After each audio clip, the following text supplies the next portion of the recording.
Hello everyone, for today's vlog I'm going to make a channel review on how they earn on their YouTube channel. But before that, don't forget to subscribe my YouTube channel, click the notification bell for my latest upload. The aim of this video is to serve an inspiration to all small YouTuber and to all viewers. Disclaimer, all digits you see are purely estimated, and for the reference, I use Social Blade, a public website which anyone can check nor access the site. I am now here in Social Blade in a YouTube channel name Poklee Cooking Official or Pokwang, and we're going to make a channel review on how much she earned on her YouTube channel. So as you can see, she only have 108 video upload on her YouTube channel with 485,000 subscribers with a total video views of 27,996,568. Country is Philippines, channel type is people, and user created September 28, 2017. And so total grade in a Social Blade is letter B negative. Social Blade rank is 543,368.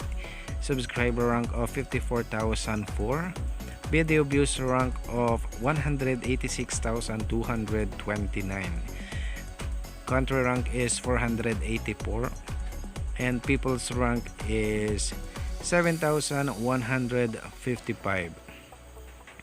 So in this channel we're going to in this blog we're going to check out her minimum and maximum estimated monthly earnings and minimum and maximum estimated yearly earnings. So kung mapapansin niyo, meron siyang subscribers for the last 30 days ng 10,000. It's 00% and estimated monthly earnings of $204 minimum to $3,300 maximum. And video views for the last 30 days of 814,000 something. So higher ng 40.9% compared to the last month. And then yung kanyang weekly subscribers, so the channel is working good also, and more on cooking tong si Pokwang, a celebrity also here in Philippines, and the estimated yearly earnings of $2,400, so that is the minimum, and the maximum of $39,100. So kukumpute natin yung kung magkano yan sa peso. So I have a calculator here, and meron siyang $204 times 48 because that is the exchange rate here in Philippines. So meron siyang 9,792. Yun yung kanyang minimum estimated earnings, and yung kanyang maximum na $3,300 times 48. So meron siyang 158,400 pesos. So malaking ano na to, malaking pera na din ito. And mas malaki yung kanyang estimated yearly earnings. So meron doon sa estimated yearly earnings niya na minimum na $2,400 times 48. So meron siyang 115,200 pesos. So not bad. And then yung maximum niya na $39,100 times 48. So meron siyang kikitain na 1,876,800 pesos. So ayun, posibleng kitain ni Pokwang sa kanyang YouTube channel. So for those who don't know, Pokwang is a celebrity here in Philippines, a comedian, and now a housewife. So big shout out to her, and don't forget to subscribe to her YouTube channel. You will learn a lot from her vlogs, from her videos, and I hope you can check it out her YouTube channel. So na-compute natin kung magkano yung kanyang estimated monthly and yearly. And if find out natin yung kanyang daily average, weekly average, kung magkano yung kanyang kinikita, and yung for the last 30 days. So in the next page of this page, we're going to jump on her YouTube summary, and i-check natin yung mga daily estimated earnings ni Pokwang.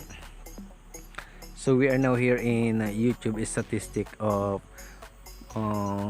Poklee Cooking Official, or mas kilalang Pokwang. So makikita niyo estimated earnings, video views, subscribers, and date na nagge-generate ng earnings yung kanyang videos, and of course subscribers. So makikita niyo yung estimated earnings na $16 to $259, $9 to $150, and so on and so forth. So in the lower part of this page, we're going to check the daily average of subscribers, video views, and estimated earnings.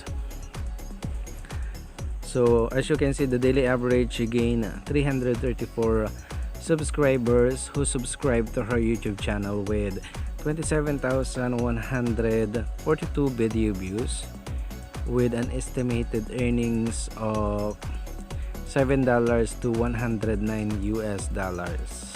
So that is only for one day.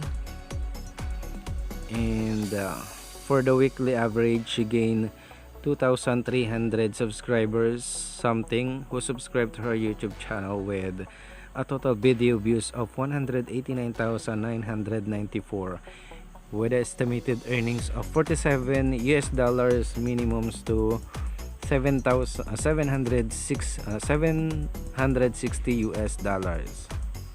So not bad for 1 week. And for the last 30 days, she gained 10,000 subscribers with 814,241 video views, with $204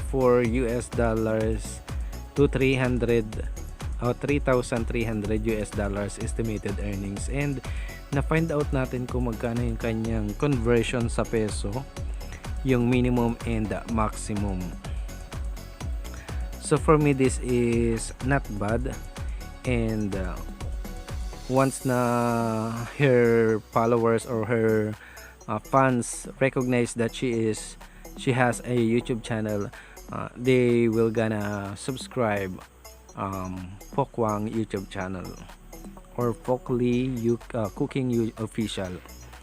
So sa next page, we're going to check out her monthly gain video views.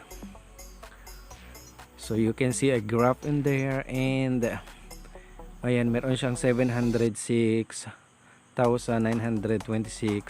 total video views for the last February.